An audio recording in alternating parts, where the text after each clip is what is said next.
Bienvenue à tous dans cet épisode de La Lettre Pro, le podcast IA. Je suis votre hôte, Brulatour, et aujourd'hui, nous avons un programme chargé avec des nouvelles passionnantes du monde de la radio et du podcast. Pour commencer, nous allons parler du nouveau baromètre de l'audio digital publié par Kantar Media. Dans le paysage publicitaire de l'audio digital, une évolution notable s'est dessinée parmi les principaux annonceurs du premier semestre 2024, révélant des changements significatifs dans leur stratégie publicitaire et leur impact sur le marché. Kantar Media, à travers son expertise de veille publicitaire, met en lumière ces dynamiques à travers une étude comparative des annonceurs en présence et de leur volume d'impression. Le baromètre de Kantar Media montre que certains annonceurs ont considérablement augmenté leurs investissements en publicité audio digitale, tandis que d'autres ont choisi de diversifier leurs canaux de diffusion. Cette étude offre un aperçu précieux des tendances actuelles et futures, permettant aux professionnels du secteur de mieux comprendre et anticiper les mouvements du marché. Les résultats de cette étude sont particulièrement intéressants pour les acteurs de l'industrie de la radio et du podcast, car ils montrent une corrélation directe entre l'augmentation des impressions publicitaires et l'engagement des auditeurs. Les annonceurs qui ont su adapter leur message et choisir les bons canaux ont vu une augmentation significative de leur retour sur investissement. Kantar Media a également mis en avant l'importance de la personnalisation des messages publicitaires. Les données montrent que les campagnes qui utilisent des messages personnalisés et ciblés ont des taux d'engagement beaucoup plus élevés. Cela souligne l'importance pour les annonceurs de bien connaître leur audience et de créer des messages qui résonnent avec elle. En conclusion, le nouveau baromètre de l'audio digital de Kantar Media offre une vision claire des évolutions et des tendances du marché de la publicité audio digitale. Les professionnels du secteur peuvent utiliser ces informations pour optimiser leur stratégie et maximiser leur impact. Les podcasts offrent du divertissement et parfois une bonne dose d'éducation pour tous les âges, mais pour les enfants, le plaisir est la principale raison d'écouter. Selon The Kids Podcast Listener Report, 59% des enfants écoutent des podcasts parce qu'ils sont amusants et 48% aiment les écouter en famille. Les meilleurs podcasts pour enfants sont d'une imagination débordante, incluant des histoires créées pour eux et parfois par eux. Radio France se mobilise chaque année pour le Téléthon, une opération de sensibilisation et d'appel aux dons visant à combattre les maladies génétiques. Pour la 38e édition, qui aura lieu les 29 et 30 novembre 2024, Radio France se joint à de nombreux acteurs pour sensibiliser le public aux enjeux de cette mobilisation nationale. Cette année, le chanteur Mika sera le parrain du Téléthon, succédant à des personnalités comme Matt Pokora, Soprano, Kev Adams et Vianney. Durant ces 2 jours, les émissions et reportages de Radio France mettront en lumière les témoignages des chercheurs, familles et bénévoles impliqués dans le Téléthon. Les antennes diffuseront aussi des appels aux dons pour soutenir la recherche. Les équipes de France Bleu seront présentes sur le terrain pour couvrir les défis menés par les bénévoles et donner la parole à tous les acteurs impliqués. Les 44 radios locales de France Bleu relaieront tous les rendez-vous du Téléthon et un dossier complet sera disponible sur le site de Radio France. À l'occasion de la journée internationale du podcast, RTL bouscule sa programmation pour proposer une nuit du podcast présentée par Caroline Dublanche de 00h30 à 4h30 ce 1er octobre.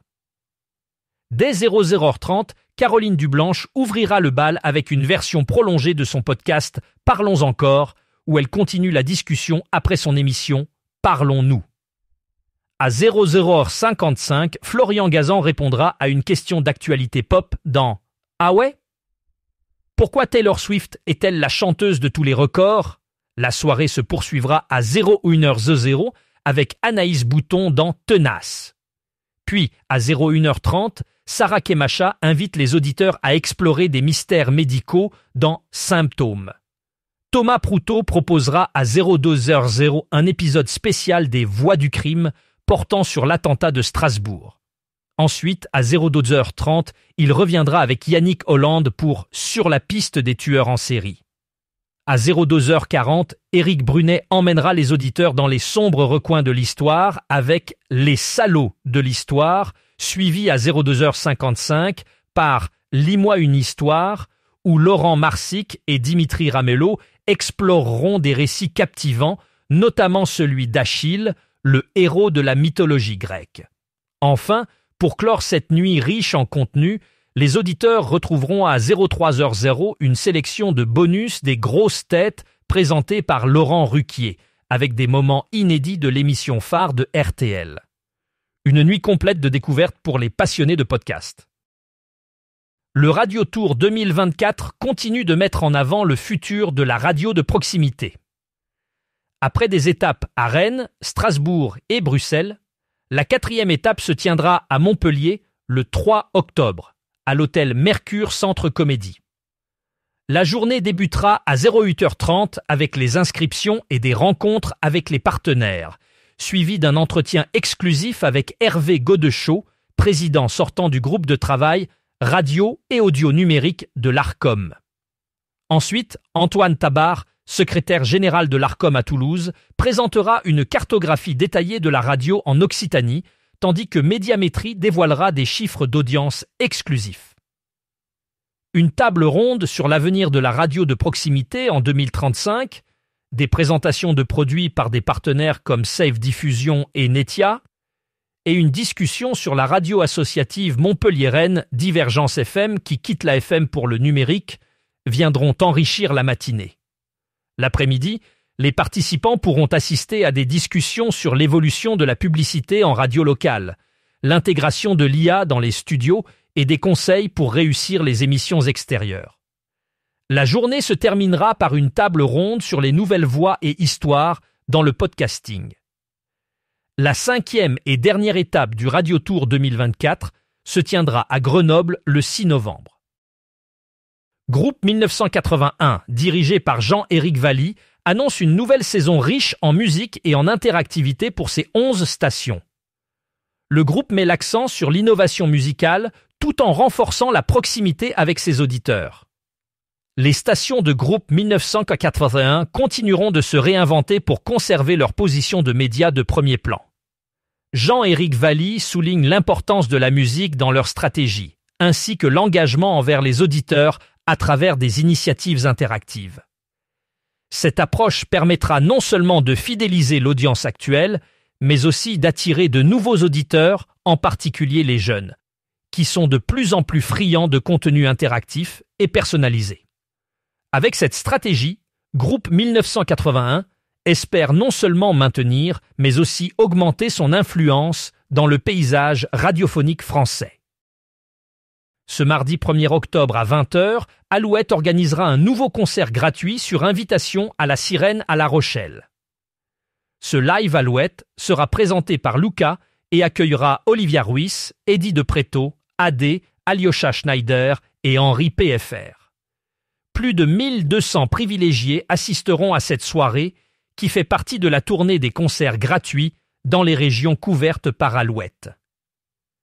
À partir de 16h, Alouette produira une émission spéciale en direct de La Sirène avec des interviews des artistes et les préparatifs de la soirée. Les invitations pour ce live Alouette sont à gagner jusqu'au jour J de l'événement sur alouette.fr et sur les réseaux sociaux de la radio.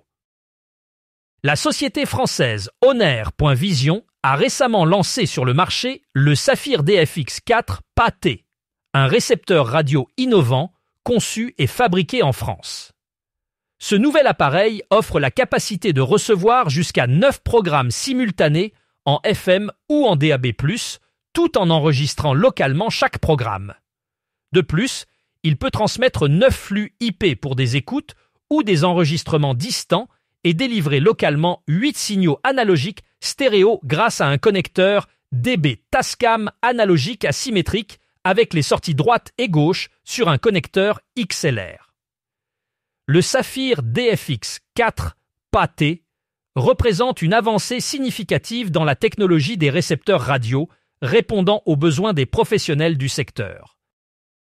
Enfin, nous allons parler du dernier numéro du MAG, le numéro 165, qui met en lumière FIP, une radio curieuse et unique en son genre. FIP pourrait être l'acronyme parfait d'OVNI radiophonique, tant son format demeure presque unique dans le monde. Plus qu'une radio, la station, créée en 1971, représente une source quasi inépuisable de curiosité. La saison 2024 qui débute ne déroge pas à la règle, avec une farouche envie de pousser les curseurs encore un peu plus loin. Rodi Aboab, directeur de la station, nous explique comment FIP entend développer sa place, forcément singulière, au sein de Radio France. Pour les équipes, cela signifie demeurer attentif, curieux et apprécier au quotidien tout en écoutant au-delà de leurs habitudes. FIP joue un rôle majeur dans le monde musical, ce qui oblige ces équipes à sortir constamment de leur zone de confort pour offrir à leurs auditeurs une expérience toujours renouvelée et enrichissante. En conclusion, le numéro 165 du MAG nous offre un aperçu fascinant de cette radio qui continue de surprendre et d'innover. Pour tous les amateurs de musique et de radio, c'est une lecture incontournable. Voilà qui conclut notre épisode d'aujourd'hui. Merci de nous avoir rejoints pour cette plongée dans l'actualité de la radio et du podcast. Je suis Brulatour et je vous dis à demain pour un nouvel épisode de La Lettre Pro, le podcast IA. Passez une excellente soirée.